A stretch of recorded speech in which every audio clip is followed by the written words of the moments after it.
3 में वो सोचती है कि मैं टूल को लाकर डोर को छोटा सा ओपन करके ही दे दूंगी, लेकिन उसी टाइम मैंने उसके लिए पूरा गेट खोल दिया। और जैसे ही बंदा अपने टूल को कलेक्ट करके वहां बैठा और वहां से 1 इंच भी नहीं हिला और मुझे घूरने लग गया। तभी मेरे पैर कांप रहे थे डर से।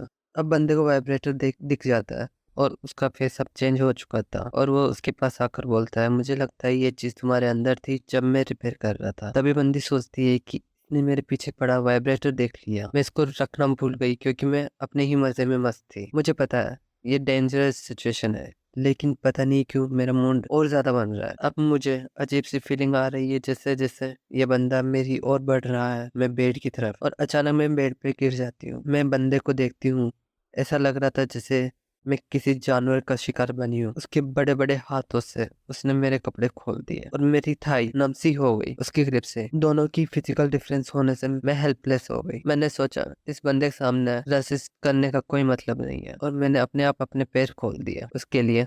यहाँ तक कि मुझे शर्म भी आई, मैंने अपनी मर्जी से पैर खोल दिया। लेकिन उसी टाइम जैसे उसने मुझे टच किया, अंदर से बहुत ऑड फील हुआ। तब तक बंदा अपनी रोड निकाल देता है और उसको देखकर वो सोचती ये अंदर कैसे जाएगा, ये मेरा वाइब्रेटर से बहुत ही बड़ा है। तक बंदा उसके दरवाजे पर रख देता है और तभी बंदी बोलती है ये बहुत बड़ा है, अंदर नहीं आएगा। और बंदा रोड रब करने लगता है उसके दरवाजे पर और बोलता है मुझे लगा कि और खुल जाएगा, लेकिन ये आराम से अंदर नहीं जाएगा। और सोचती है जब तक मैं कुछ रिएक्ट करती वो पूरी फोर्स से अपनी रोड को अंदर डाल चुका था। और उस टाइम मेरा मोड स्क्रीम चिल्लाने में बदल गई, लेकिन अब वो मुझे अपने पूरे जोश में बजा रहा था और मैं चिल्ला रही थी। और मुझे कोई उस टाइम कोई फर्क नहीं पड़ रहा था कि मेरी आवाज मेरे पड़ोसी सुनेंगे। तभी बंदा दबाते हुए बोलता है तुम्हारा अभी से हो गया, मैंने अभी तक तो स्टार्ट भी नहीं किया। और उसको बजाते हुए बोलता है तुझे मेरी रोड कैसी लगी। अब बंदी बता रही होती है उस टाइम वो इतनी तेजी से बजा रहा है कि हमारी स्किन टच होने की आवाज भी ऐसी लग रही थी जैसे कोई